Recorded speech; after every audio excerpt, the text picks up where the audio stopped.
Hi, I'm Bobby Doherty, 28 years old from England. As I talk to you today, I have a wonderful life. I recently married my soulmate and we have a beautiful son together. Just 3 years ago, however, things were very different. I'm here today to tell you my story, the difference organ donation can have in a person's life, to celebrate in the memory of my wonderful donor, Stephen Velsecki, and to thank all the very special people that got me here. I was born on the 8th of September 1985. Within a few hours of being born, however, the doctors realised that something was not right. I was transferred to the main heart hospital in London, where I was diagnosed with a severe heart condition. The pumping chamber to my lungs had not formed correctly, and there were issues with the mitral valve.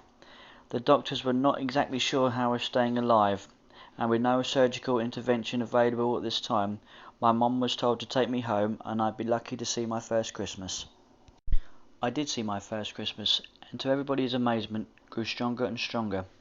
My childhood years were very happy, and other than a yearly check-up, I lived a completely normal life.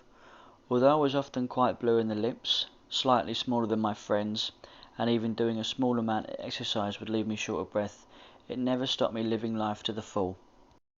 Teenage years were like any other. I had great times with my friends, enjoyed my time at school and college, learnt to drive, and life continued to be great. As I left school, the jobs come thick and fast, and in 2008 I began my dream job as a contracts manager in the construction industry. It was also this year, on a night out for a friend's birthday, I met the girl I knew I wanted to spend the rest of my life with. It was at the end of 2008, however, that my health started to deteriorate. Stemming from a common cold which I couldn't shake off, I'd started becoming severely breathless even when at rest. I spent several days in St Thomas's Hospital in London whilst they tried to figure out what was going wrong. I was basically told that after all the years of my heart overworking and compensating for the defects, it was finally starting to give up. The framework of my heart was so complicated it took months of tests, scans and consultant meetings, but I finally underwent open heart surgery in April of 2009.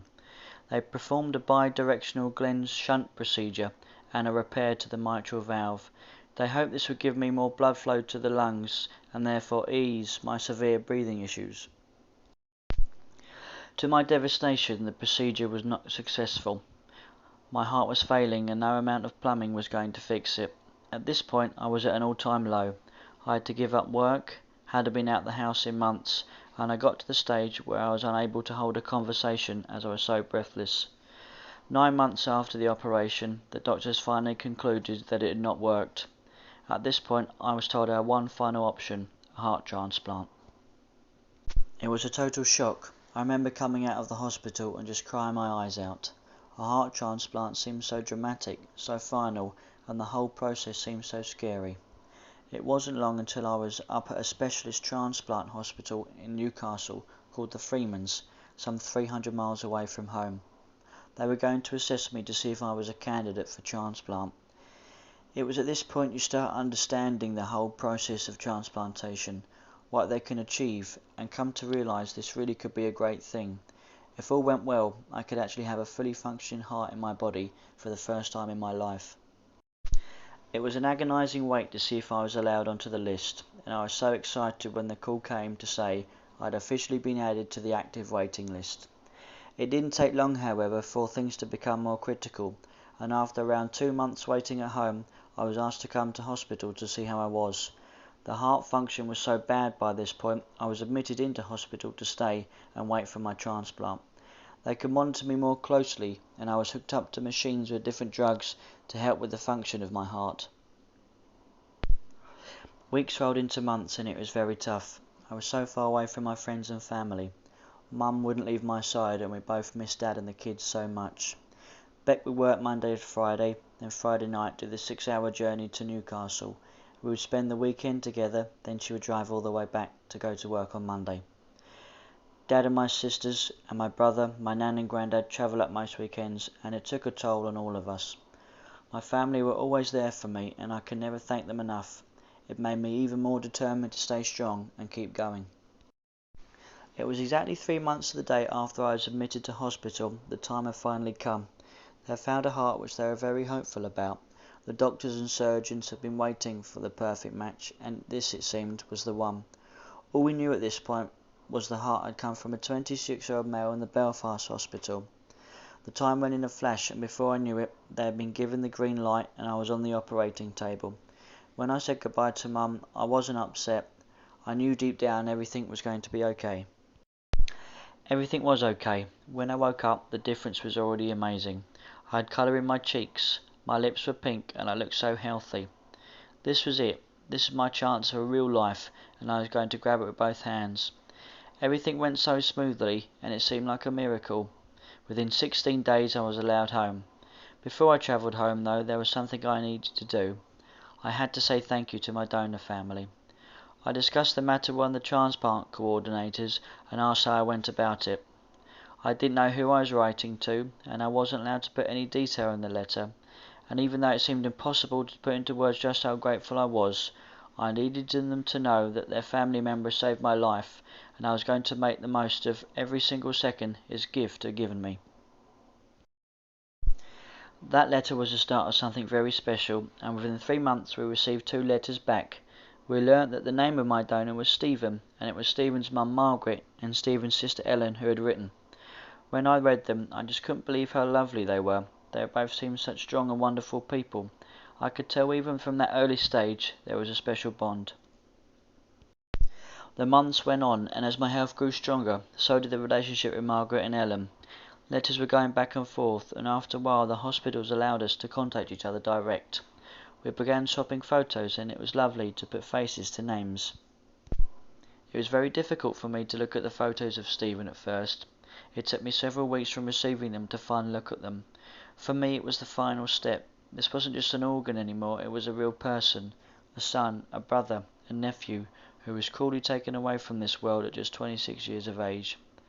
I've always promised myself that I would live my life to the full, but when I saw Stephen's face for the first time, something very special lit up inside of me.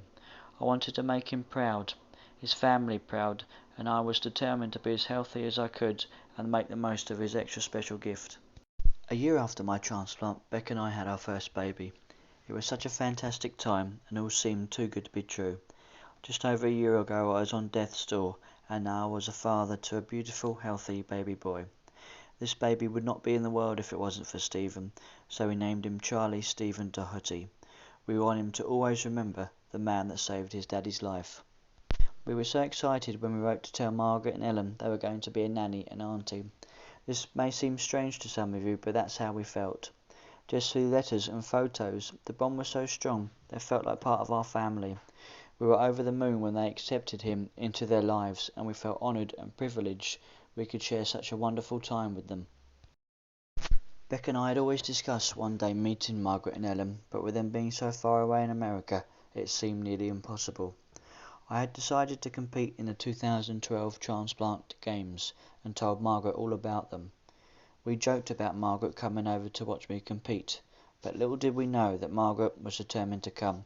With donations from the ODN, Freeman's in England, Trio, and personal fundraising, Margaret and Ellen had secured enough funding to come over to the UK in August 2012. I still remember the exact moment when we first met. It was the weirdest feeling in the world. I've had 2 open heart surgeries, been through the birth of my son, but this was by far the scariest thing I'd ever done. Standing there in the hallway with Beck and Charlie, it took me about 10 minutes to pluck up the courage to knock on the door. It opened, and the rest is history. We spent the whole 4 days together telling stories and tales, learning all about Stephen and the man he was. What struck me most was how positive they were. They were so thankful for us to allow them to be a part of our lives. That's the kind of people they are. They didn't want sympathy, they didn't want people to be sad for them. They just wanted to be with us. I found it so amazing. We even got to meet Stephen's Aunt Mary that had flew over especially from Ireland. Over the 4 days Margaret and Ellen met the whole family. They were a hit and everyone loved them. The 4 days had been so intense and so emotional, but so fantastic, and the whole family was devastated when they had to leave. Everyone came to wave them off at the station, and there were so many tears. Our extended family was leaving.